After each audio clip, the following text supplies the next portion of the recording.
हम आपको श्री 1008 सुंदरदास जी महाराज के मंदिर के दर्शन कराने ले चलते हैं, जो खेतड़ी से पपूर्णा होते हुए लगभग 20 किलोमीटर दूर है। उनके पुजारी जी की बाइट आपको सुनवाते हैं। नाम अजीत सिंह। अजीत सिंह, आप यहीं के रहने वाले हैं? हाँ। कहाँ पीपरना के? नहीं, गाडराटा गांव खुद है। गाडराटा गांव जो है नीचे अपने परंपरागत सुंदरदास जी की भक्ति सिस्टम चल रहा है जी। जो अपने पगड़ी सिस्टम हो जाए, जो बड़ा से बड़ा होगा वो सुंदरदास जी की सेवा करो जी। बाकी और चाहे कोई कमाओ खाओ, अपने कोई सरा सिस्टम या कोई बदलाव चेंजिंग ये सब करो। तो इसलिए आपको सेवा में रहना पड़ेगा, रहना ही पड़ेगा। राज्य रह जाए तो ठीक है, नहीं मजबूर से भी रहना पड़ेगा। यहाँ रखना तो निश्चित है। आवाज आ जाएगी, मैंने बंद कर दिया इसको नीचे। और बीकानेर राजकुमार है सुंदरदास जी। जी।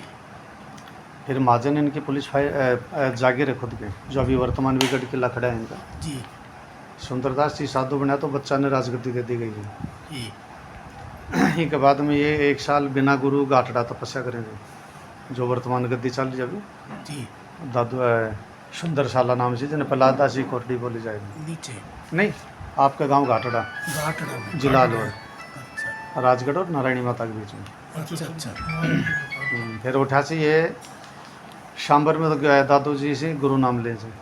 तो ये राजगढ़ और नारायणी माता के बीच में जो घाटड़ा है, घाटड़ा उठे ये मतलब ये पूर्व में उठे जाके बैठे जी, जो कि तो 1 साल ये राजगढ़ है अलवर में है या? अलवर में। हाँ। अभी धोखा है अलवर में है राजगढ़, ये थारे जो भानगढ़ रही है सब नज़दीक नज़दीक बगल पड़ेगी। में घाट में सही है आपकी। तो उठा से फिर ये 1 साल बाद में दादू जी ने गुरु बनाओ जी। जी। गुरु नाम में जब दादू जी सुनाओ जी, तो इनने ये कि मतलब ये पहले बोले कि भाई कोई पुण्यवान हो तो दर्शन दीजो, बाकी जो जग में आलो फिरी जो। तो सुंदरदास जी रमताराम साधु होने के नाते उठे भी ये मतलब ये 1 साल तक दादू जी की सेवा में रह जाए। एक बार में फिर दादू जी ने आदेश दे दीजिए कि भाई आप कहीं भी जाओ और जहाँ मतलब आप पूर्व में बैठे थे वहीं आपका भजन सफल होगा। फिर वापस ये घाटड़ा जाए जी। घाटड़ा से और कुछ दिन रहने के बाद में फिर ये तो हो जाए जी रमताराम, और जो इनके साथ साथ सुंदरदास जी छोटा वह उठे बैठ जाए जी स्थाई। तो ये तो रहा जी मतलब रमताराम साधु जी नापा बैरागी बोला जाए, तो इनको न तो कोई गृहस्थी चलो और ना ही कोई संत चलो।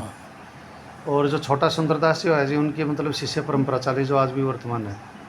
अभी जो नेक्स्ट पीढ़ी है वह तो मतलब गृहस्थी बन गई, उससे पहले साधुओं की गद्दी होया करती। और अठा की जब आया सुंदरदास जी तो अपने 13 पीढ़ी पहले मतलब हमारे जो बुजुर्ग था उनसे इनकी मुलाकात आई, जो इनकी थेवर में बैठा जी। एक दूसरा से वार्तालाप प्रचार करो। तो ये मतलब सुंदरदास जी 8 रुकवा की जिज्ञासा करी, तो बोलो भगत मैं गृहस्थ आदमी जो महाराज, और थारी शायद मेरा से सेवा कौन बैठ पाओगी। तो बोले भाई सेवा का नाम पता नहीं कुछ ही कौन करना, ये इनका हाथ की कुछ हैं सुंदरदास जी की माला वगैरह, कि बोलो आप इनका बोलो पूजन करते रहना, आपको और कुछ भी नहीं करना है। गृहस्थ आप रहोगे, आप पे कोई बंदिशें और कोई नियम लागू नहीं होंगे, जो कि एक साधारण गृहस्थी ने चाहें तो वो काम कर सकोगे। फिर इनके कुछ काल बाद के महीने और सुंदरदास जी खुद ही आकर मतलब ये मंदिर का निर्माण करेंगे, जो मुख्य मंदिर है जड़े तोप लगाई है ये मंदिर की। और कोई ने भी यो कौन पता कोई कठासी तो इनको मेटेरियल आयो, जो कठासी में स्त्री आ जाएगी, एक रात में मंदिर बन के तैयार मिलेगी। तो उनका उपलक्ष्य में अभी अपने बादवा में मेलो लगेगा।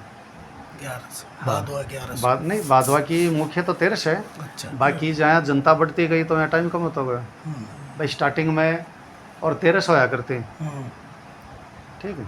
फिर जहाँ जनता बढ़ी तो 12 से चालू होगा, अब ज़्यादा प्रेशर पड़ गया तो अब तो मतलब 10 महीने ही अपन अपना ताम झाम लगा के बैठना पड़ जाएगा। तो ये तो पाछा का जहाँ की पब्लिक बढ़ती गई, ये तरह का सिस्टम है।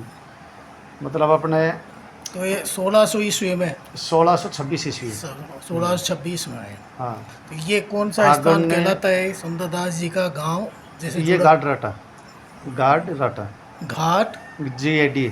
अच्छा, गाडराटा, घाटराटा। हाँ गाडराटा यो घाटराटा, GADRAT, गाड घाट राटा। राटा। तो ये खुद पंचायत मुख्यालय है, राजपूत बस्ती है सारी।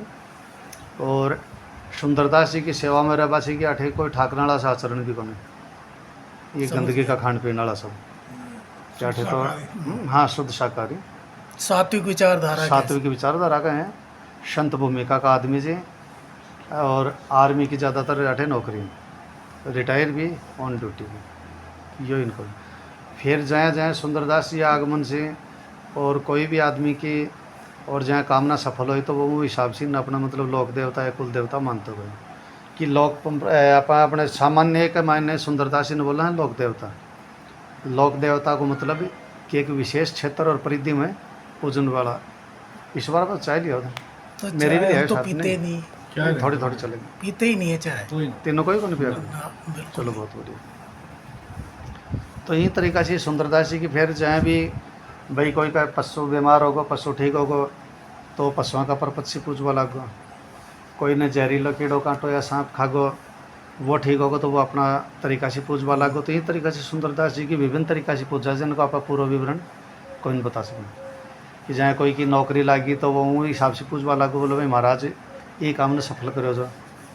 कोई की खेती खराब होगी ठीक होगी तो वो तरीका से पूजवा लागो कि इनकी आस्था है, जिसको भी आस्था है तो उनकी कोई भी मनोकामना है सभी हाँ, पूर्ण। मतलब खेती में पशुपालन में शारीरिक बीमारियों में ज़्यादा इनकी मान्यता है कि कोई भी फोड़ो फुंसी जो ना इलाज हो तो वो सुंदरदास जी का धोख देने से ठीक हो जाए। ठीक हो जाता है। अभी बीमारियों को तो आप कितने को हाँ, विवरण तो दुनिया बताऊँ। भर की है, लाभ होता है महाराज जी के यहाँ। हाँ, इनको जो है फायदो जो है कि थे आया कोई मनोकामना करी थारे फायदो को बोले यार सुंदरदास जी अपन नहीं काम में दिया था तो अपने लायक ये तरीका से पूछ रहे थे। कोई गठ जोड़ा पूछे थे, कोई जड़ूला करवाओ से, कोई कई तरीका से पूछे थे। ये सब फिर वो इनका जिस तरीके का उन्होंने मांगा वही मिला, उसी आधार पे फिर मतलब ये श्रद्धालु की जो भावना है वो मतलब पूरी होगी, पूर्ण होगी तो अगला वो तरीका से न पूछता कोई कि बहुत से आदमी पैदल यात्रा करें से आज भी कि वह एक साइड मतलब पैदल ही चल के आऊँगा अलवर भरतपुर तक का भी, खास करके कोटपुतली क्षेत्र का।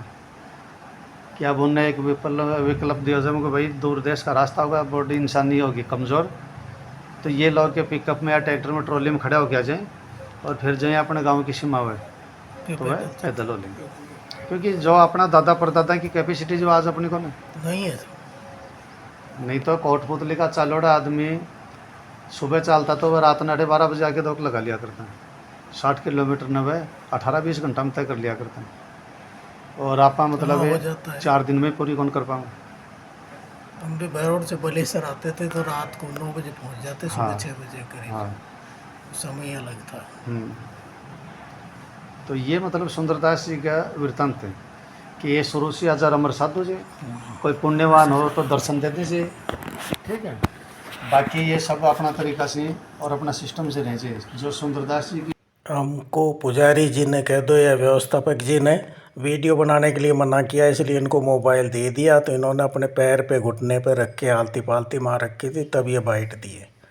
अब देखिए पुराना स्थान है सुंदरदास जी का, जहाँ सबसे पहले ये सामने 4 किलोमीटर आगे एक ढाणी के अंदर रुके थे, वहाँ का दृश्य है। ये कोई चंदेला जी हैं शिष्य, इन्होंने ये कोई योगदान दिया होगा ये बनाने के लिए, इसलिए इनकी तस्वीर आड़े में रखी है।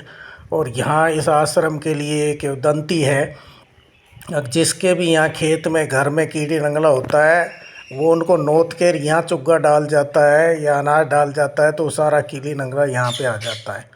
ये उनका धूना है सुंदरदास जी का, जो शुरू में इस एरिया में गए थे। और ये छोटी सी मंडी है जहाँ पे सेवा पूजा करते थे और रहते थे यहाँ। ये वो जहाँ मंदिर है उससे भी पुराना स्थान है, सबसे पहले यहाँ स्थान पर बैठकर उन्होंने तपस्या की है। इसके बाद जो नया मंदिर बना, जो एक रात में बना पुजारी जी ने जैसे बताया था, तो वो उस मंदिर के पास वहाँ पे जाके वो निवास करने लगे। ये पुराना मंदिर और पुराना स्थान है जो नए मंदिर से 3 किलोमीटर के लगभग दूरी पर है। यहाँ देखिए छोटी सी मंडी, और ये कितना बियाबान जंगल रहा होगा उस समय। 1626 की बात है, जब यहाँ कुछ नहीं था, अब तो पूरी ढाणी बसी हुई है। जय श्री राम। अब ये पुजारी जी कह दो या व्यवस्थापक कह दो, ये सब बैठे हैं नए मंदिर के अंदर, यही व्यवस्था देखते हैं जिन्होंने बाइट दी है। और ये एक परिवार से संबंधित है, वही सेवा करते आ रहे हैं। इनके परिवार के जो सबसे बड़े पुत्र होते हैं उनको इस सेवा का जुम्मा मिलता है। आप देखिए अब इस मंदिर ये सामने जो सुंदरदास जी हैं सशरीर, इन्होंने मोक्ष पाया या अंतर्ध्यान हुए थे, उसके बाद इनकी मालाई पूजा होती है। बाद बगल के अंदर ये संत निवास बना रखा, बहुत बड़ा, लंबा, लगभग 60 फीट लंबा और 25-30 फुट चौड़ा ये हॉल है, जिसके अंदर ये चबूतरा सा बना रखा है जिस पे संत लोग आराम कर सकते हैं। ये धूना है सुंदरदास जी का, 1626 के टाइम से ये धूना है जहाँ पर उन्होंने तप किया। वो दूसरी साइड में छोटा धूना है जो अब बनाया हुआ है। ये बाहर आके देखते हैं तो परिदृश्य देखिए, कितने मोर वगैरह, इनकी आवाज़ आप सुन रहे हो, कितनी सुंदर आवाज़, कितना अच्छा व्यू है। चारों तरफ पहाड़ियों से आच्छादित घना जंगल, हरियाली छाई हुई है, कितना मनोरम और सुंदर दृश्य दिख रहा है। बदल छा रहे हैं और ये हॉल के अंदर ये सामान वगैरह, पुताई चल रही है। अब मेला भरेगा, जो तेरस का मेला है अभी जो आने वाली है, तो ये 9वीं 10वीं से ही शुरू हो जाता है मेला। बहुत भारी भीड़ बढ़ती है। ये बहरोड कोटपुतली साइड के भगत बहुत जाते हैं, पैदल भी जाते हैं, लेकिन वो व्यवस्था बताई है उन्होंने, व्यवस्थापक जी ने, कि भाई इस तरीके से पैदल आने के बजाय उन्होंने दूसरे तरीके की व्यवस्था बनाई है। ग्राउंड है, चारों तरफ ये रेलिंग लगी हुई है, यहाँ से गुजर कर ये दर्शन करने के लिए जाते हैं। लक्खी मेला है, अथाह भीड़ रहती है। ये सामने और रेलिंग बहुत आगे तक लगा दी जाएंगी जो साइड के अंदर पड़ी हुई हैं, और चारों तरफ अच्छा है। देखिए आप इसको लाइक कीजिए, शेयर कीजिए, सब्सक्राइब कीजिए। आज इतना ही, धन्यवाद।